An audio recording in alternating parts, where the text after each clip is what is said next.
Hi hello welcome to జార్ TV. రాష్ట్రంలో నీటి పారుదల, వ్యవసాయ, పట్టణాభివృద్ధి, రియల్ ఎస్టేట్స్ అన్ని రంగాలను నాశనం చేసినట్టే విద్యా రంగాన్ని నాశనం చేస్తుంది రేవంత్ సర్కార్. గురుకులాల్లో విద్యార్థుల మరణాలు అందరినీ కలిచివేస్తున్న కాంగ్రెస్ ప్రభుత్వంలో ఉన్న పెద్దల్లో ఏమాత్రం చలనం లేదు.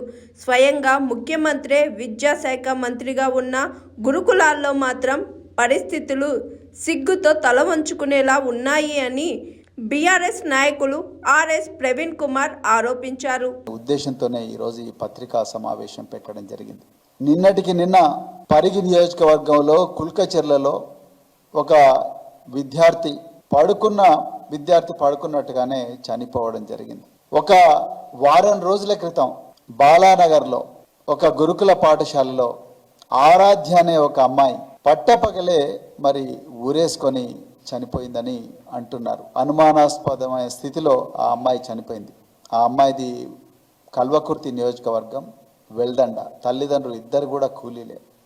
నేను, జైపాల్ యాదవ్ గారు, ఉప్పల వెంకటేష్ గారు, మిగతా నాయకులందరం, గోలి శ్రీనివాసరెడ్డి గారు అందరం కలిసి ఆ అమ్మాయిని పరామర్శించడానికి వెళ్ళినప్పుడు ఆ అమ్మాయి తల్లి ఒక మాట అన్నది. కేసీఆర్ గారు ఉన్నప్పుడు మరి నా బిడ్డ నీలాగా ఒక ఐపీఎస్ ఆఫీసర్ అవుతాడని చెప్పేసి నేను నా బిడ్డను బాలానగర్ గురుకుల పాఠశాలలో పంపించిన సారు. కానీ అలా రేవంత్ రెడ్డి సర్కారు వచ్చింది, నా బిడ్డను శవంగా చేసి ఇంటికి పంపించారు అని చెప్పి ఆ తల్లి కన్నీరు మున్నీరుగా ఏడుస్తూ ఉన్నది.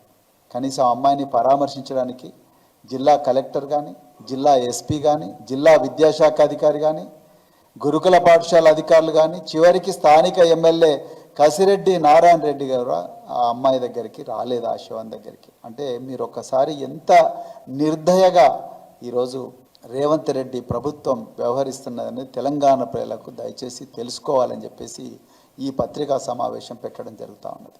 ఇక రెండవ ప్రమాదకరమైన విషయం ఏంటంటే, ఇది ముఖ్యంగా తెలంగాణ ప్రజలు గమనించాలి. ఇది ఒక అనెస్థీషియా ఇచ్చి ఆపరేషన్ చేసినట్టుగా, లేకపోతే ఒక మత్తుమంది ఇచ్చి ఒక వ్యక్తిని చంపినట్టుగా తెలంగాణ విద్యాశాఖను, మరి ముఖ్యంగా గురుకుల విద్యాశాఖను పూర్తిగా నాశనం చేస్తుంది రేవంత్ రెడ్డి ప్రభుత్వం. ఉదాహరణకు నేను ఒక్క విషయం చెప్తాను. గత 10 సంవత్సరాల నుండి కేసీఆర్ గారి హయాంలో ఈ గురుకుల పాఠశాలల్లో ఉండే ఈ 40,000 సీట్లకు కానీ, లేకపోతే ప్రతిభా పాఠశాలలకు కానీ ఒక ఎంట్రన్స్ ఎగ్జామ్ జరిగేది. కేసీఆర్ గారి హయాంలో దాదాపుగా 7-8 సంవత్సరాలుగా ప్రతి సీటుకు కూడా 3 అభ్యర్థులు పోటీ పడేవాళ్ళు. అంటే 40 నుంచి 45,000 సీట్లు 5వ తరగతిలో ఉంటే కనీసం 1,50,000 అప్లికేషన్లు వచ్చేవి.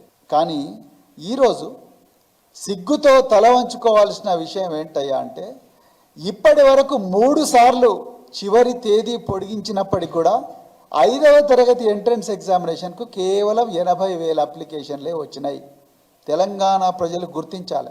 ఒకప్పుడు కేసీఆర్ గారి పాలనలో కార్ల మీద వచ్చి ఎక్కడెక్కడో లారీలు, బస్సులు, ఆటోలు, కార్లు ఏ ఉంటే అవి తీసుకొని వచ్చి పెద్ద ఎత్తున తల్లిదండ్రులు గురుకుల పాఠశాల ఎంట్రన్స్ ఎగ్జామినేషన్ హాల్ ముందరికి వచ్చి వాళ్ళ పిల్లలకి ఎంట్రన్స్ రాయించేవాళ్ళు.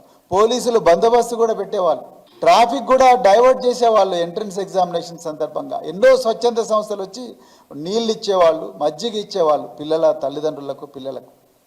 కానీ ఈరోజు అలా ఎంత ఘోరమైన పరిస్థితి అలా తెలంగాణలో ఉందంటే, దాదాపు 45,000 సీట్లకు కేవలం 80,000 అప్లికేషన్లు మాత్రమే వచ్చినాయి.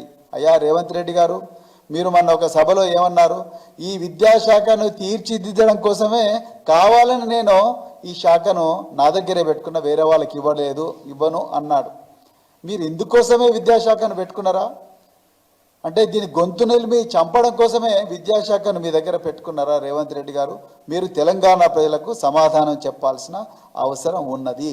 కేసీఆర్ గారు ఒక్కొక్క విద్యార్థి మీద దాదాపు ₹1,00,000 ఖర్చు చేసి ఆ విద్యార్థులను అన్ని రంగాల్లో నిష్ణాతులుగా తయారు చేసి వాళ్ళ జీవితాలన్నీ కూడా సమూలంగా మార్చే ప్రయత్నం చేస్తే, మీరు కూకటి వేళ్లతో పెకిలించి కేసీఆర్ గారి ఆనవాళ్లే లేకుండా ఈ విద్యాలయాలను నాశనం చేస్తున్నారనేది చాలా క్లియర్గా అర్థమవుతున్నది. Hi, this is Swathi.